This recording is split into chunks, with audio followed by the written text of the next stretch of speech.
Hello හැමෝටම කොහොමද? ඉතින් මං හිතනවා ඔයාලා හැමෝම සතුටින් පරිස්සමෙන් ඇති කියලා. අද මේ ඔයාලා එකතු වෙලා ඉන්නේ 2019 පේපර් එකේ ඇනිමාලියා රාජධානියට අදාළ ප්‍රශ්න සාකච්ඡාවත් එක්ක. හරි. අපි බලමු ඇනිමාලියා රාජධානියෙන් 2019 අහලා තියෙන ප්‍රශ්න මොනවද කියලා. 2019 පේපර් එකේ ඇනිමාලියා රාජධානියට අදාළ ප්‍රශ්න 3ක් අහලා තියෙනවා. ඒ තමයි 8 වෙනි ප්‍රශ්නය, 9 වෙනි ප්‍රශ්නය සහ 42 වෙනි ප්‍රශ්නය.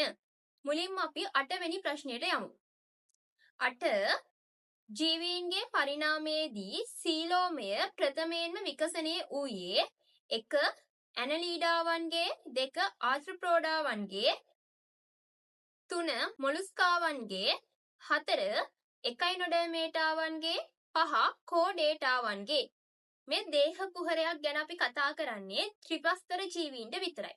අපි සිලබස් එකේදී ඉගෙන ගන්න එකම එක ද්විප්‍රස්තර ජීවියෙක් ඉන්නවා. ඒ තමයි නිඩාරියා. නිඩාරියාව අයින් කළා ඉතිරි හැමෝම ප්ලැටිහෙල්මින්තස් ඉඳන් කෝඩේටා වංශයට වෙනකන් තමයි අපි මේ දේහ කුහරය කියන මාතෘකාව සාකච්ඡා කරන්නේ. එතකොට දේහ කුහරය ඇත්තටම අදාළ වෙන්නේ කාට විතරද? දේහ කුහරය අදාළ වෙන්නේ ත්‍රිප්‍රස්තර ජීවීන්ට පමණයි. එතකොට මේ දේහ කුහරය ගත්තොත් ප්‍රධාන ආකාර 3ක දේහ කුහර අපිට දක්නට ලැබෙනවා. ඒ තමයි අසීලෝමික, ව්‍යාජ සීලෝමික සහ සීලෝමික කියලා. අපි මේවා එකින් එක අරගෙන බලමු. අසීලෝමික, ව්‍යාජ සීලෝමික, සීලෝමික. දැන් අපි බලමු අසීලෝමික කියලා කියන්නේ මොකක්ද? ව්‍යාජ සීලෝමික කියලා කියන්නේ මොකක්ද? සීලෝමික කියලා කියන්නේ මොකක්ද කියලා. අන්තශ්චර්මය, මධ්‍ය චර්මය සහ බහිශ්චර්මය කියලා ස්තර තුනක් තියෙනවා. මෙන්න මේ කියන ස්තර තුන අතර කිසිම දේහ කුහරයක් නැත්නම් අපි මෙවැනි ජීවීන් හඳුන්වනවා අසීලෝමික ජීවීන් කියලා. එතකොට අසීලෝමික ජීවීන්ට උදාහරණ මොනවද? අසීලෝමික ජීවීන්ට උදාහරණ තමයි ප්ලැටිහෙල්මින්තස්.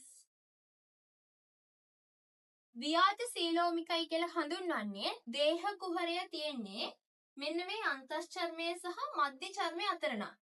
අන්තශ්චර්මය සහ මධ්‍ය චර්මය අතර දේහ කුහරය තියෙනවා නම් අපි එවැනි ජීවීන් හඳුන්වනවා ව්‍යාජ සීලෝමික ජීවීන් කියලා. ව්‍යාජ සීලෝමික ජීවීන්ට උදාහරණ තමයි නෙමටෝඩා වංශය. හරි. දැන් අපි බලමු සීලෝමික ජීවීන් කියලා කියන්නේ කවුද කියලා. අන්තශ්චර්මය, මධ්‍ය චර්මය. එයාලගේ දේහ කුහරය තමයි මෙන්න මේක. දේහ කුහරය. දේහ කුහරය දෙපැත්තෙන්ම මධ්‍ය චර්මය තියෙනවා නම්, දේහ කුහරය දෙපැත්තෙන්ම මධ්‍ය චර්මය තියෙනවා නම් එවැනි ජීවීන් අපි හඳුන්වනවා සීලෝමික ජීවීන් කියලා. හරිද? එතකොට සීලෝමික ජීවිට උදාහරණ මොනවද? නෙමටෝඩාවන්ගෙන් පස්සේ එන සියලුම ජීවීන් අපි හඳුන්වන්නේ සීලෝමිකයි කියලා. ඒ අනුව කවුද? ඇනලීඩා, මොලුස්කා, ආර්ත්‍රොපෝඩා, එකයිනොඩර්මේටා, කෝඩේටා. ඔන්න දේහ කුහරයට අදාළ සම්පූර්ණ විවරණය. හරි. අපි දැන් උත්තර වලට ගිහින් බලමු. ප්‍රශ්නය අහන්නේ ජීවීන්ගේ පරිණාමයේදී සීලෝමය ප්‍රථමයෙන්ම විකසනය වූයේ කාගේද කියලා. මෙයාට තියෙන අසීලෝමික, ව්‍යාජ සීලෝමික. මෙන්න බලන්න සීලෝමයක්. මේ ලිස්ට් එකට අනුව සීලෝමයක් ප්‍රථමයෙන්ම නිර්මාණය වෙලා තියෙන්නේ කාටද? සීලෝමය ප්‍රථමයෙන්ම නිර්මාණය වෙලා තියෙන්නේ ඇනලීඩා වංශිකයින්ට. ඒ අනුව මේකට උත්තරේ වෙන්නේ ඇනලීඩාවන්ගේය. බලන්න ඇනලීඩාවන් තියෙන්නේ මොන පිළිතුරේද කියලා. ඇනලීඩාවන් කියලා දීලා තියෙනවා පළවෙනි පිළිතුරේ. ඒ අනුව 2019 පේපර් එකේ 8 වෙනි ප්‍රශ්නෙට පිළිතුර වෙන්නේ පළවෙනි පිළිතුර ඇනලීඩාවන්ගේ. හරි. දැන් අපි බලමු 2019 පේපර් එකේ ඊළඟ ප්‍රශ්නය. ඒ කියන්නේ 9 වෙනි ප්‍රශ්නය. බලන්න 9 වෙනි ප්‍රශ්නේ මොකක්ද ඇවිත් තියෙන්නේ කියලා. ඇනලීඩාවන්ගේ මෙන්ම ආර්ත්‍රොපෝඩාවන්ගේද දැකිය හැක්කේ පහත සඳහන් කුමන ව්‍යුහයේද? 1 මෙවුල, 2 අංශපාදිකා, 3 උදරීය ස්නායු රජ්ජුව, 5 කයිටිනීය පිටසැකිල්ල. හරි. අපි උත්තර එකින් එක අරගෙන බලමු. පළවෙනියටම දීලා තියෙනවා මෙවුල. මෙවුල ගත්තොත් ඇනලීඩා සහ ආර්ත්‍රොපෝඩා කියන දෙගොල්ලන්ටම පොදුද? නැහැ. මෙවුල කියන එක දක්නට ලැබෙන්නේ සමහර ඇනලීඩාවන්ගේ පමණයි. හරි. පොඩ්ඩක් මතක් කරන්න බලන්න මෙවුල මගින් මොකක්ද කරන්න කියලා. මෙවුල මගින් මඩියක් වැනි බීජ කෝෂ ශ්‍රාවය කරනවා. ඒ වගේම බීජ කෝෂය තුළ බිත්තර තැන්පත් කිරීම වගේම සංසේචනයක් සිදු වෙනවා. ඒ අනුව මෙවුල කියන ලක්ෂණය අපිට දක්නට ලැබෙන ඇනලීඩා වංශයේ. 2. අංශපාදිකා. අංශපාදිකා දක්නට ලැබෙන්නේ ඇනලීඩා වංශයේ. මතක් කරන්න බලන අංශපාදිකාවල කෘත්‍ය මොකක්ද කියලා. අංශපාදිකා ආධාර වෙනවා සංචරණයට වගේම ශ්වසනයට. හරිද? ඒ අනුව අංශපාදිකා කියලා කියන්නේ දෙගොල්ලගෙම දක්නට ලැබෙන ලක්ෂණයක් නෙමෙයි ඇනලීඩා වංශයේ පමණක් දක්නට ලැබෙන ලක්ෂණයක්. 3. උදරීය ස්නායු රජ්ජුව. උදරීය ස්නායු රජ්ජුව කියන ලක්ෂණය ඇනලීඩාවන්ගේ මෙන්ම ආර්ත්‍රෝඩාවන්ගෙද දක්නට ලැබෙනවා. අපි ස්නායු පද්ධතිය යටතේ ඉගෙන ගන්නවා ඇනලීඩා සහ ආර්ත්‍රෝඩා කියන වංශ දෙකේම ස්නායු පද්ධතිය බොහෝ දුරට සමානයි කියලා. ඒ අනුව උදරීය ස්නායු රජ්ජුව කියන එක ඇනලීඩා සහ ආර්ත්‍රෝඩා කියන වංශ දෙකේම දක්නට ලැබෙන ලක්ෂණයක්. හරි. දැන් අපි උත්තරේ හොයාගත්ත තුන්වෙනි පිළිතුර උදරීය ස්නායු රජ්ජුව කියලා. නමුත් මම 4 සහ 5 කියන ආන්සර්ස් ටිකත් ඔයාලට පැහැදිලි කරන්න. මම මෙතන ලියනවා ඇනලීඩා මෙන්ම ආර්ත්‍රෝඩා කියලා. හරි. 4 දීලා තියෙනවා කේශනාලිකා. 4 වෙනි ලක්ෂණය ගත්තොත් කේශනාලිකා. ඇත්තටම කේශනාලිකා දක්නට ලැබෙන්නේ සංවෘත සංසරණ පද්ධතියක් දරන ජීවීන්ට විතරයි. මොකද විවෘත සංසරණ පද්ධතියක් දරන ජීවීන්ගේ කේශනාලිකා දක්නට ලැබෙන්නේ නැහැ. ඒ වගේම යාලට තියෙන රුධිර හෙබක්. ඒ අනුව කේශනාලිකා කියන ලක්ෂණය දක්නට ලැබෙන්නේ සංවෘත සංසරණ පද්ධතියක් දරන ජීවීන්ට විතරයි.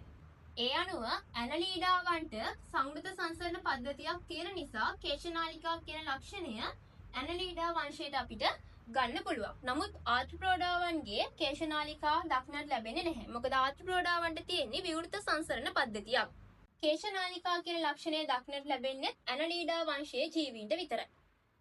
5. කයිටිනීය පිටසැකිල්ල. පස්වෙනි ලක්ෂණය ගත්තොත් දක්නට ලැබෙන ඇනලීඩා සහ ආර්ත්‍රෝඩා කියන වංශ දෙකෙන් ආර්ත්‍රෝඩා වංශයට විතරයි. ඒ අනුව ඇනලීඩා සහ ආර්ත්‍රෝඩා කියන වංශ දෙකටම දක්නට ලැබෙන්නේ තුන්වෙනි පිළිතුර වෙන උදරීය ස්නායු රජ්ජුව. හරි. මං හිතනවා ඔයාලා හැමෝටම 2019 පේපර් එකේ 9 වෙනි ප්‍රශ්නයත් හොඳටම තේරෙන්නේ නැති කියලා. අපි දැන් යමු 42 වෙනි ප්‍රශ්නෙට. 42 වෙනි ප්‍රශ්නේ ABCD ප්‍රශ්නයක්. අපි අරගෙන බලමු.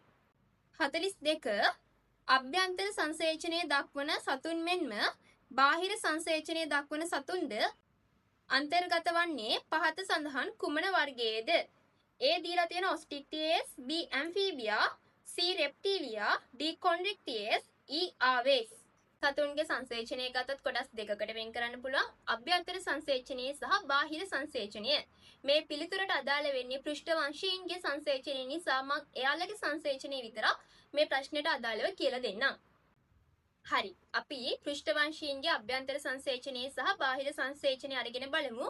මොන වර්ගද අභ්‍යන්තර සංසේචනය පෙන්වන්නේ මොන වර්ගද බාහිර සංසේචනය පෙන්වන්නේ කියලා.